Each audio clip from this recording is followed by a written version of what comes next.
Good evening दोस्तों, good evening. आप देख रहे हैं मेरा YouTube channel times study centre.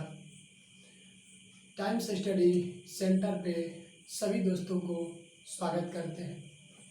तो आज हम लोग शिक्षक दिवस पर बात करेंगे कि जो भारत में शिक्षक दिवस मनाया जाता है 5 सितंबर, इस शिक्षक दिवस की मनाने की क्या परंपरा है, गुरु और शिष्य के बीच कैसा संबंध होना चाहिए, एक गुरु और शिष्य के बीच क्या रिश्ता होना चाहिए, कैसा संबंध होना चाहिए, एक गुरु को अपने शिष्यों के प्रति क्या रिश्ता होना चाहिए और एक शिष्य को एक गुरु के प्रति उनका क्या व्यवहार होना चाहिए। तो आज एक छोटे से कहानी के माध्यम से ये जानेंगे कि गुरु और शिष्य के बीच क्या रिश्ता होना चाहिए। गुरु वो चीज होते हैं जो कि सबको ज्ञान को प्रकाशित करते हैं। बिना गुरु के ज्ञान नहीं होता और बिना ज्ञान के कोई महान नहीं होता। ये बहुत प्रचलित कहावत है कि बिना गुरु के ज्ञान नहीं होता और बिना ज्ञान के कोई महान नहीं होता। तो आज कोई भी व्यक्ति हमारे समाज में जो भी व्यक्ति आगे बढ़े हैं बिना गुरु के नहीं, यानी बिना गुरु के कुछ भी संभव नहीं है। यहाँ पर जो गुरु होते हैं इस समाज को आगे ले जाने वाले एक व्यक्ति होते हैं। जो किसी भी व्यक्ति को बुलंदियों पर पहुंचाने में अगर हाथ होता है तो गुरु का ही होता है। इसलिए बच्चों, हम लोगों को दोस्तों गुरु का आदर करना चाहिए, गुरु का सम्मान करना चाहिए, क्योंकि बिना गुरु के ज्ञान नहीं होता है और बिना ज्ञान के कोई महान नहीं होता है। गुरु वो चीज होते हैं जैसे सूर्य, यानी कि सूर्य का जो प्रकाश है बिना कहे सबको इस अंधकारमय को उजाला कर देते हैं सूर्य भगवान। ठीक उसी प्रकार हमारे गुरु होते हैं जो बिना कहे सबको ज्ञान देते हैं। गुरु उस बादल और मेघ के समान है जो बिन कहे बारिश करते हैं। ठीक उसी प्रकार से गुरु अपने शिष्यों पर बिना कहे ज्ञान की बरसात करते हैं। सिर्फ गुरु पुस्तकीय ज्ञान की बरसात ही नहीं करते हैं, ये सांसारिक ज्ञान, सामाजिक ज्ञान, नैतिकता ज्ञान, व्यवहारिक ज्ञान, सभी ज्ञान की अपने शिष्यों पर परिचित कराते हैं, उसको अवगत कराते हैं, उससे ज्ञान के बारे में उसको बताते हैं। तो गुरु वो चीज होते हैं जो अपने शिष्यों को बुलंदियों पर ले जाने का अथक प्रयास करते हैं। हमारे समाज में ऐसे दो ही व्यक्ति हैं जो कि अपने शिष्यों को समाज में आगे बढ़ना यानी दिखना चाहते हैं। ये मात्र दो ही व्यक्ति होते हैं जो सोचते हैं कि जो मेरा शिष्य है, जो मेरा बालक है, ये समाज में आगे बढ़े। एक पहला होते हैं माता पिता और दूसरा होते हैं गुरु। यही दो जो व्यक्ति हैं जो सोचते हैं कि जो मेरे बालक हैं ये समाज में आगे बढ़े। माता पिता अपने बच्चों को अपने सुनहरे भविष्य के लिए सोचते हैं कि आगे बढ़े, और एक ये गुरु होते हैं, ये सोचते हैं कि मेरे पढ़ाए जितने भी बच्चे हैं सभी बच्चे एक दिन नाम करें, ताकि माता पिता का भी नाम हो और साथ साथ गुरुजनों का भी नाम हो। तो गुरु ये चीज होते हैं। जो गुरु होते हैं अपने बच्चों को सभी ज्ञानों से अवगत कराते हैं, सांसारिक ज्ञान के बारे में बताते हैं, एक सच्ची निष्ठा आदर के साथ चलने को बताते हैं कि समाज में किस तरह रहना है। तो गुरु और शिष्य के बीच ये संबंध होना चाहिए कि गुरु अपने शिष्यों से इस गुरु दक्षिणा के बदला में क्या चाहते हैं। जो गुरु होते हैं अपने बच्चों को शिक्षा देते हैं और शिक्षा देने के बाद वो अपने बच्चों से क्या चाहते हैं गुरु दक्षिणा के।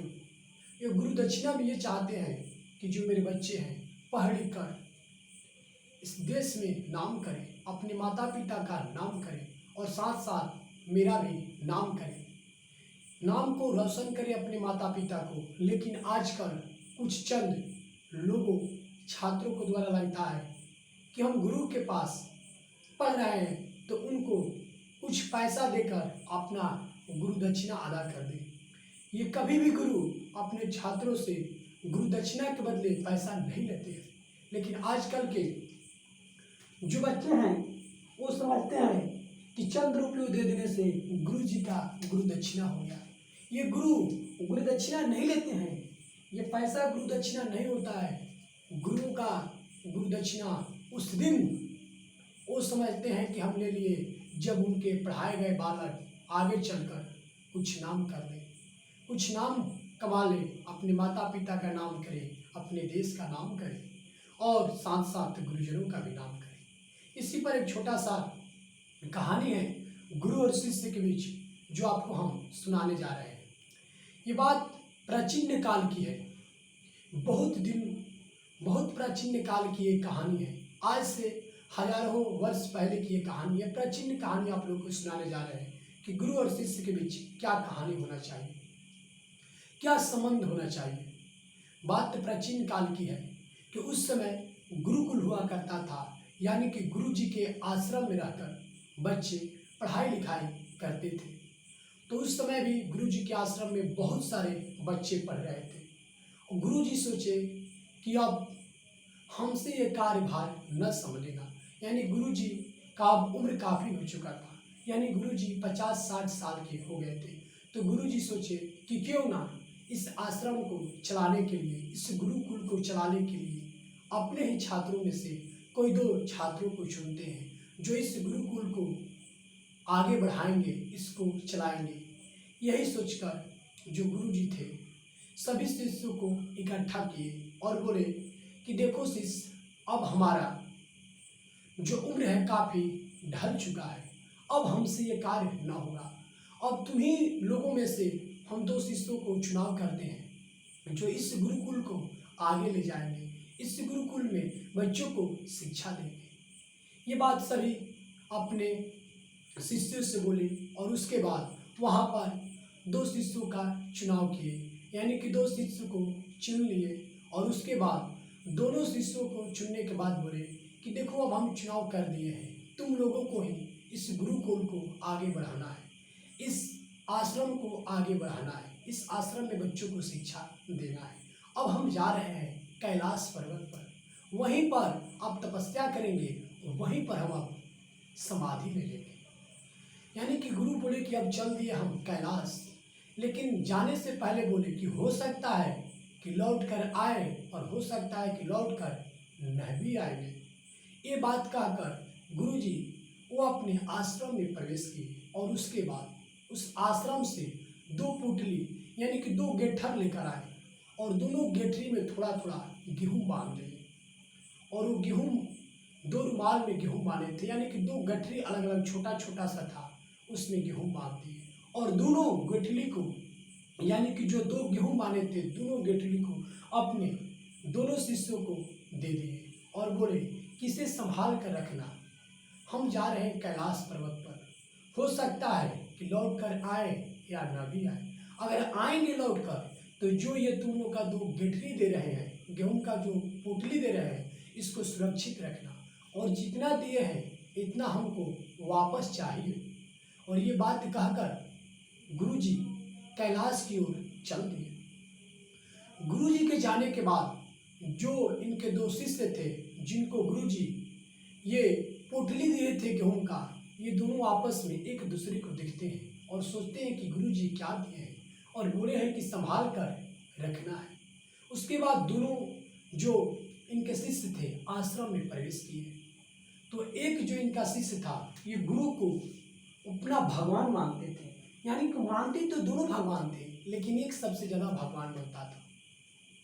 तो जो गुरु जी इसको पोटली यानी कि गेहूं का जो गट्ठर दिए थे छोटा सा, उसको लेकर भगवान जो भी भगवान की पूजा करते थे उस भगवान के आसन पर रख दिए और उनको पूजने लगे। यानी कि गुरु को जो विद्यार्थी भगवान मानते थे वो ले जाकर भगवान के स्थान पर उस गठरी को रखकर और सुबह शाम नित्य अपना पूजा पाठ करने लगे और पढ़ाई करने लगे। जो दूसरा स्टूडेंट था, जो इनका दूसरा शिष्य था, वो कुछ अलग रास्ता अपनाया। वो जो इनका शिष्य था वो गुठली को लेकर यानी उस पुतली को लेकर आश्रम के पीछे गया और जो जमीन परती था उस परती जमीन में उस बीज को गाड़ दिया।